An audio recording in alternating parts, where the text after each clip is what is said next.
You are listening to Future Men Audio. We inspire boys and men to become dynamic future men by giving them the confidence to discover what it means to be a man. Part 2. What do fathers say about masculinity? This is the second installment on the findings from focus groups convened by future men to talk about masculinity with the people that we support. There are some very interesting insights shared, both within each group and across the groups when looked at from a bird's eye view. Now, you need to know the group structure and what they were asked to do. Two groups of men, all fathers, were convened to talk about masculinity. The key focus was to create an open atmosphere that was conducive to discussion. As a reminder about the methodology, each group was given a task to sort a list of statements into headings of strongly agree to strongly disagree. Each person was given 3 or 4 statements at random and 3 minutes to consider and place their statements under the above headings. They were instructed to consider each statement from a perspective that was wider than themselves. Group 1. Before beginning the session, one of the participants asked for a definition of masculinity, which was reflected back to the group. One person said, "It's about being a man and how you behave." The group was then asked if anyone had heard the term toxic masculinity, to which they all replied they had not. Examples of behaviours at various levels of society were given to illustrate what the term could mean, whether that be exercising power in a corporate position, homelessness, or alcoholism, all conditions where men are overrepresented. One person extended this by saying, "It's like when men don't talk about their feelings," which, it was agreed, could fall under the banner of toxic masculinity. Broadly speaking, this group was very open-minded about how men could and should behave. Many of their responses were framed as, "It depends," and "What's the context?", demonstrating reflection about the statements and that responses could be different depending on different factors. The facilitator replied they had the freedom to decide what context they wanted to consider the statements in, but needed to share the context when talking about their responses. They agreed quickly that men who show their feelings are not weak and would not be taken advantage of. One participant said he was raised by his mother and 2 sisters, leading him to be more open about how he felt emotionally. As he quipped, "I could come home from school and be smacked around the head with feelings, so I know all about them." He was joking in this instance, but he went on to reflect that he considered himself to be sensitive and that he was trying to pass this on to his child who he was raising on his own. Another person said that though he did not share his feelings with other people, he did not consider it a weakness if he did not talk about them. I mean, it was just something that my dad didn't do, so I didn't do it, and I don't do it, but I don't think less of a man who does.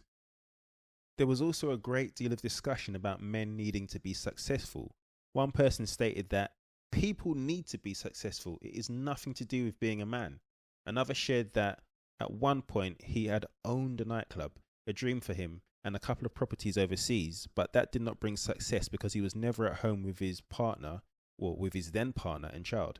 At the time, I thought I was successful, but I didn't like it, and not long after I could see the truth.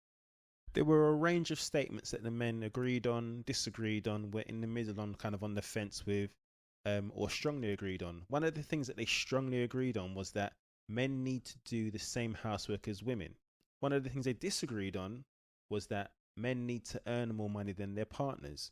One of the things that they were in the middle with were things like men should be good at sports. As a group, they agreed it was not important to look good in front of their friends. It was asked if that had changed over the years, to which one person said, "Well, yeah, when you're at school, you've got to have the right clothes or else you'll get it. I just stayed quiet at school, so people kind of ignored me. But I can understand if people say it's important when you're younger. Now, who cares? I'm not going to pay loads of money for my clothes. That's just stupid," one other person said. Another participant said of course men need to provide for their families. When asked what they needed to provide, one person replied, "Everything. Food, clothes, money." "What about cleaning or taking your child to the doctor?" To which one person responded, "Men need to do the same housework as women," by saying, "I'll be honest. When I was working, I had this job in West London and I would be stuck in traffic for like 3 hours getting back. I'd get home and my partner would answer the door and say, 'Here he is, I'm going out for a fag.' At the time I was vexed. I mean, I've been in traffic all day and I just want to sit down, and now I've got to look after my kid. But now I'm looking after the child on my own. I know. How knackering is it? And if I had a partner, I'd want to share it out equally. The others could sympathise with this, and the group agreed that providing housework were the responsibility of both parties. The inclusiveness with which the group viewed housework and providing was deepened when they agreed that it was okay for women to earn more than them. One participant said, "I was in a relationship where she brought in way more than me. Didn't make me less of a man though." Another participant said, "My girlfriend earns more than I do now. No problem with that." Despite this, they did say that it was better if they did make a good living and could provide enough. In reference to statements around fighting, one person said, "It depends. If someone just comes at you, well, you have no choice. Gotta do it. But if you've got time, first thing I would do is try and talk my way out. It don't make you less of a man if you don't want to fight."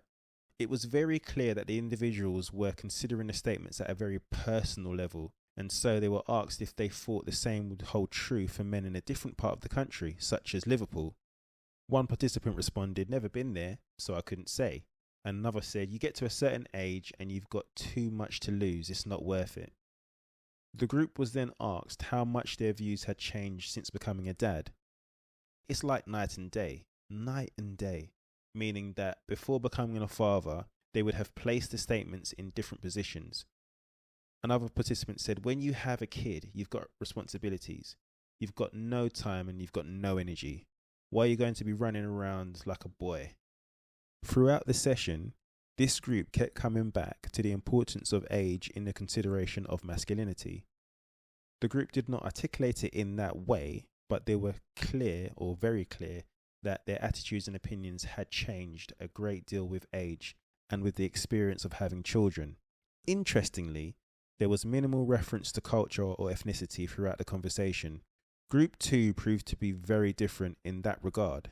It may have been because each of the participants were from different backgrounds and there may have been a level of self-censure within the group, but that was not outwardly stated. Group 2. From the outset, the second group was more vocal, with a lead character who was frequently the first to respond to questions. As a group, they had similar, though not the same, cultural influences and could reflect on those influences as a group. As individuals, while they did reflect on context, they did not make explicit statements such as "it depends" or "what's the context of this." The first and most divergent response from the previous group was the need to earn more than their partners. One person said, "I don't know. You might be with someone who has A-levels and is bringing in good money." To which another person said, "That's what it's all about. Your masculinity would be this big, fingers held up to indicate how small, if your partner brought in more money than you. Even if you're on the grind, you got to bring in more." Another person tied in the statement about providing, saying, "I remember when I didn't even have enough money to buy nappies for my child. Do you know how it felt? It was all about making peas," or money. From the outset, the second group focused on money and bringing in money as a defining feature of being a man. In contrast to this, which might be seen as representing more traditional masculine norms, as a group, their views on expressing emotions were more representative of contemporary norms. Things like, "I cried like a baby when my daughter was born. Of course it's okay to cry," another person said. "If you don't talk about your feelings, you're only going to cause yourself trouble later on. You can't run away from them." Now, this person shared that they had spent time in prison and said, "When you're sat there in the pen, it's you and your thoughts. When you think, it makes you feel something. That can be scary."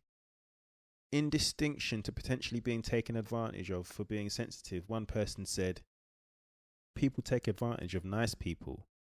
Being sensitive doesn't make a difference." The group was asked for further clarification on what nice means, to which one person said, "You know, being soft and not standing up for yourself." And when asked how that was different from being sensitive, he said that being sensitive means having feelings and being able to talk about them, which is normal. But not standing up for yourself will mean people will take advantage. In reference to the statement on crying, one person said, "I come from Jamaica, and if I was there answering this, it would go under there." Strongly disagree. If you cry in Jamaica, you'll get slapped and asked, "What are you crying for?" So it's just beaten out of you. They were then asked what would happen if a person was to get into a fight and cry from being overwhelmed with emotions. They all laughed, with one person saying, "It'll be over." This gives a strong sense of the potential influence of culture. This influence was strengthened when talking about the distribution of housework. This group agreed that it was mainly the role of the women to do the majority of the housework, and two of the individuals directly referenced their cultural heritage as a rationale for their response. One person said, "Obviously, if the woman is out working, then the house will be clean and the food will be on the table, but I'm not washing knickers." During the activity, this group strongly agreed that men need to be successful. They also agreed that if someone disrespects me, I get angry. One of the things they were in the middle on was, as a man, people need to respect me and it's okay to walk away from fights. One of the things they disagreed on was, men need to do the same housework as women. And another thing they strongly disagreed on was, I don't like people telling me what to do. One of the participants said, all of this would be different if you asked me these things when I was young. Something like, men who talk about their feelings are weak would be right over there, strongly agree. Same with that, it's okay to walk away from fights. The group was probed about what had changed between now and then, to which one person replied, when you go pen, which means prison, you've got to think, is it worth it? Another person said, you just get older, you do different things, and things mean different things to you. The group was then asked if culture, experience, or age were the biggest factor in changing opinions. It's a bit of each, but I'd say for me, being in Jamaica would be the biggest thing that would change my answers. Another agreed, yeah, where you grow up makes a big difference. I have to say, age is the biggest thing, replied another. This person went on to say that when he was younger, he often found himself in fights, that he enjoyed it and he looked for it. But by his early 20s and after having 2 children, he just couldn't justify his behavior anymore. One person said, in relation to not liking people telling them what to do, no one likes being told what to do, but there are ways of asking. If people say please or could you, but if people just expect you to do things for them, no way. Another person said, I've done enough wrong in my life that I've learnt to know when I've done something wrong and a person is telling me to do the right thing. This last statement ties in with the position of, as a man, people need to respect me, in that the group agreed people should respect them if they've done the right thing, indicating that being told what to do or being respected depends on earning trust and confidence, as opposed to by virtue of the sex of a person. Let's look at themes from both groups. Between both groups, culture, age, life experiences, and status as a parent all factored into how they structured their responses. In general, the groups recognized that their responses would have been very different had they completed this exercise when they were 15 and in school. There was a recognition that with age, the need to prove oneself diminishes and that other priorities take over, leaving them with less time and energy to play games of social one-man-upship. The men all cited becoming a father as a moment when they started to change their beliefs and had too much to lose to justify acting with bravado.